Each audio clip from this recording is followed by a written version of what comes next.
Hello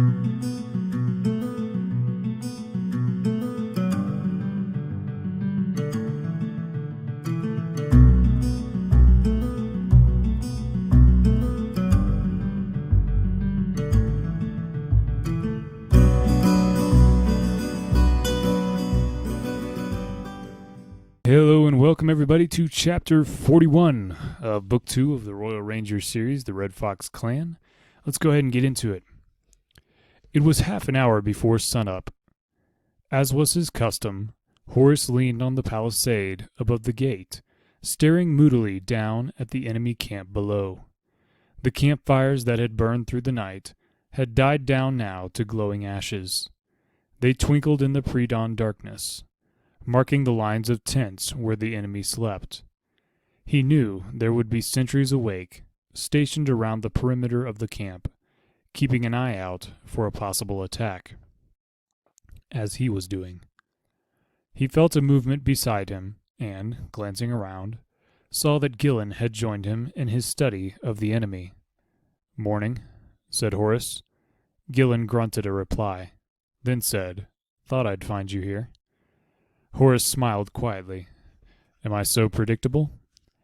"Well, you're here most mornings. If that makes you predictable, then you are." "Just keeping an eye on things down there," Horace said. Gillen said nothing for a minute or so. He studied the lines of campfires, the silent, darkened tents. "I don't think they'll try anything," he said at length. "We gave them a bloody nose last time they did." "We gave them one at the river as well. At least, you and your archers did," Horace said. Gillen scratched his chin thoughtfully. "Yes, it's 2 for none, isn't it?" "Do you think they'll change tactics next time? Frontal assaults don't seem to be working too well for them." "I'm not sure what else they can do. Not if they want a quick ending to this." Gillen frowned.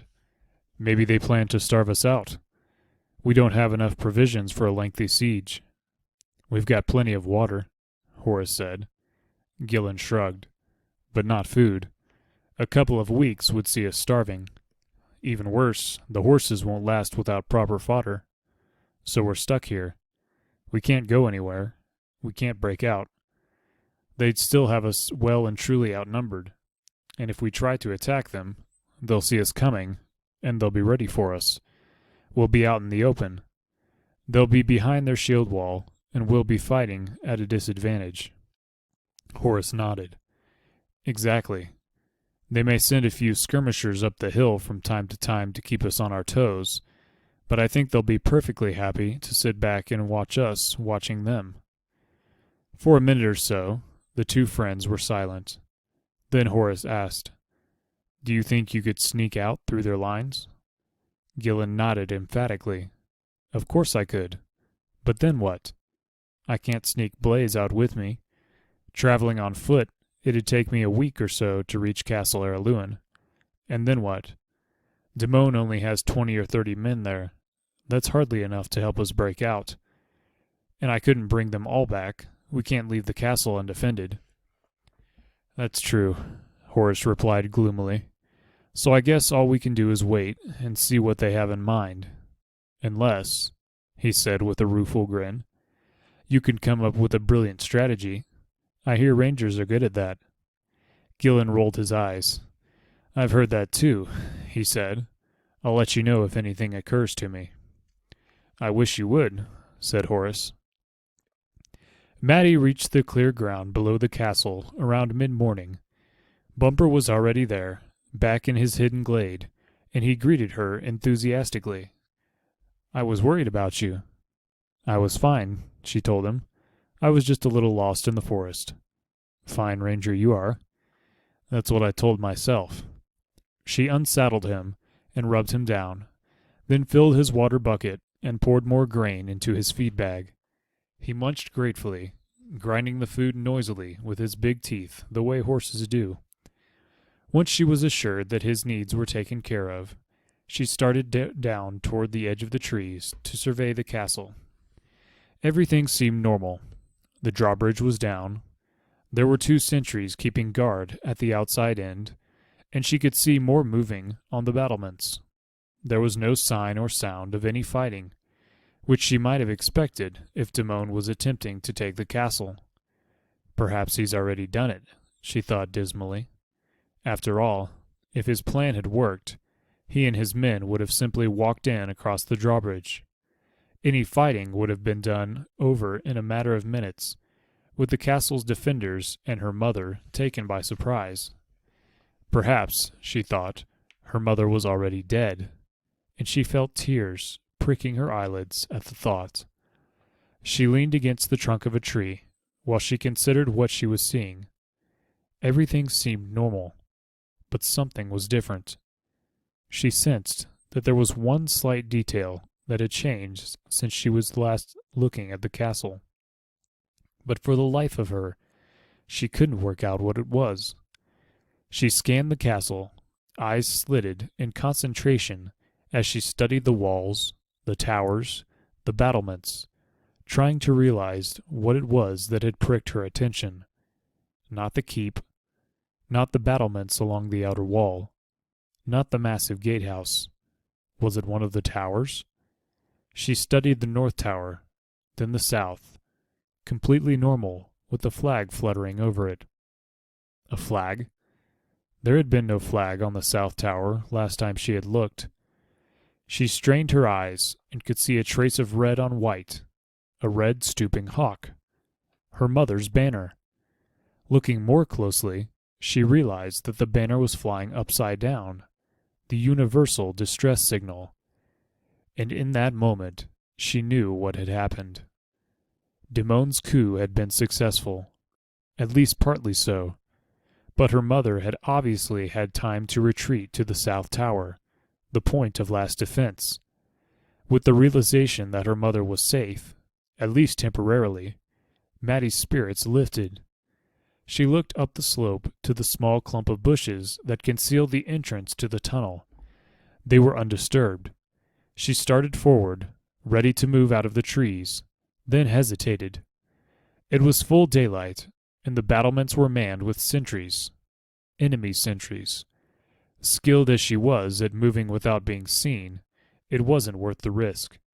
The parkland was kept open and well mowed for precisely that reason, to prevent attackers from approaching unseen. If her mother was safely ensconced in the south tower, another few hours wouldn't make any difference. Maddie would wait until dusk, then make her move. In the meantime, she thought, she might as well get some rest. She'd had a long, sleepless night, and an exhausting day. The hours dragged by. Tired as she was, sleep came fitfully. She dozed, waking frequently with her mind racing as she considered the situation. She was reminded once more of Will's dictum. Most of our time is spent waiting. A ranger's best asset is patience. At last, the sun sank below the horizon, and shadows crept over the parkland. This was probably the best time for her to move, while the light was fluky and uncertain.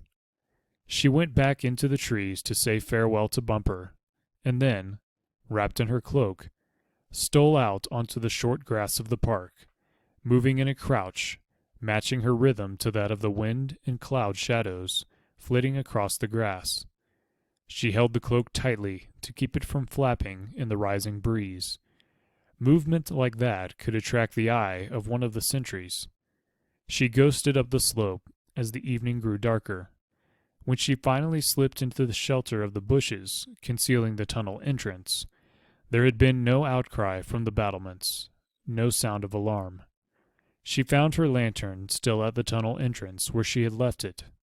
She shook it experimentally, and heard the splash of oil inside its reservoir. There was still plenty there, she thought, enough for 2 passages through the tunnel. Mindful of the watching eyes on the battlements, she moved several meters into the tunnel before she struck her flint and lit the lantern wick. The yellow light flared out, wavering over the rough clay walls. She checked that she had her sling and her sacks, then set off. She was familiar with the tunnel now, and she made good time, passing under the moat, then feeling the tunnel climbing upward. Stumbling from time to time on the uneven footing, she made it into the hidden room in the bottom cellar and moved toward the secret door, then stopped. As her hand stretched out to trip the lock, she heard a murmur of voices from the other side. She put her ear to the stone and listened. She still couldn't make out what was being said. The voices started again. Then one of them, raised higher than the others, came through more clearly. "How you like a night in the cells? You might. More friendly tomorrow. Good night." A door clanged shut. One of the cell doors, she thought. Then she heard the clack of boot heels on stone. Someone was crossing the cellar and mounting the steps. She waited, her ear pressed against the stone. Her pulse was racing. That had been a near thing. Accustomed now to the fact that there was never anyone in the lower cellars, she had nearly blundered out to be discovered by one of Damon's men. Yet it stood to reason that he might have put some of the castle staff in the cells. Mentally, she rebuked herself. She should have thought of that. Her mother and the remaining members of the garrison might well have made it to the safety of the South Tower. But even with a skeleton staff in the castle at this time of year, that would have left behind a handful of servants, cooks, messengers, and other members of the castle staff, the non-combatants. Some of them may well have been cowed by Damon and his armed men. Others would have refused to serve them. It was probable that these people had been confined to the cellars below the keep. She pondered the situation for a moment or two. She could release them, of course, and lead them to safety through the tunnel, but that would only reveal her presence to the usurper. They would be safe enough for the time being, she decided, if a little uncomfortable. She realized she had been crouching with her head against the door for several minutes, with no further sound from the other side. But from this hidden room she had access to two other tunnels. One led to the gatehouse. The other would take her to the hidden staircase leading up to the top of the South Tower. And that was where she wanted to go now. All right, that's going to be the end of Chapter 41. Thank you all for listening, and I'll see you next time in Chapter 42. God bless, and have a good one.